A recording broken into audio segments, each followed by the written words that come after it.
যুদ্ধবিরতির আলোচনার মাঝেই গাজায় হামলা আরও তীব্র করেছে ইসরায়েল। বৃহস্পতিবার খান ইউনিসের আল মাওয়াসি এলাকায় দফায় দফায় বিমান হামলা চালায় ইসরায়েলি প্রতিরক্ষা বাহিনী IDF।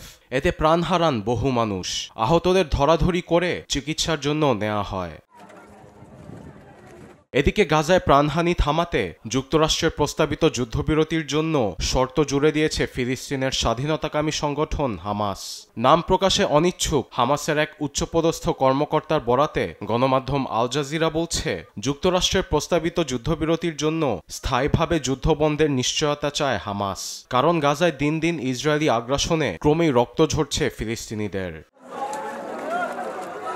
এদিকে গাজা ইসরায়েলের যুদ্ধবিরতির প্রস্তাবে হামাস কিভাবে সাড়া দেবে তা 24 ঘন্টার মধ্যেই জানা যাবে বলেছেন মার্কিন প্রেসিডেন্ট ডোনাল্ড ট্রাম্প। গাজার মানুষ যাতে নিরাপদে থাকুক এমনটি চান মার্কিন প্রেসিডেন্ট। আমি চাই গাজার প্রত্যেকটি মানুষ নিরাপদে থাকুক, এটি সবচেয়ে বেশি গুরুত্বপূর্ণ। তারা নরকের ভেতর দিয়ে যাচ্ছে।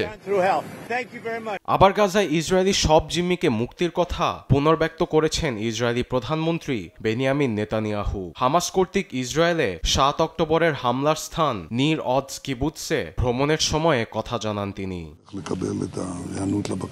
অন্যদিকে অবরুদ্ধ গাজায় গণহত্যা চালানোর জন্য অনাহারকে অস্ত্র হিসেবে ব্যবহার করছে ইসরায়েল। বৃহস্পতিবার এমনই এক বিবৃতি দিয়েছে যুক্তরাজ্য ভিত্তিক মানবাধিকার বিষয়ক সংস্থা অ্যামনেস্টি ইন্টারন্যাশনাল। টানা বোমাবর্ষণ, জোরপূর্বক বাস্তুচ্যুতি, খাদ্য, পানি ও ওষুধের সংকট সব মিলিয়ে মানবিক বিপর্যয়ের চরমে পৌঁছেছে গাজা উপত্যকা।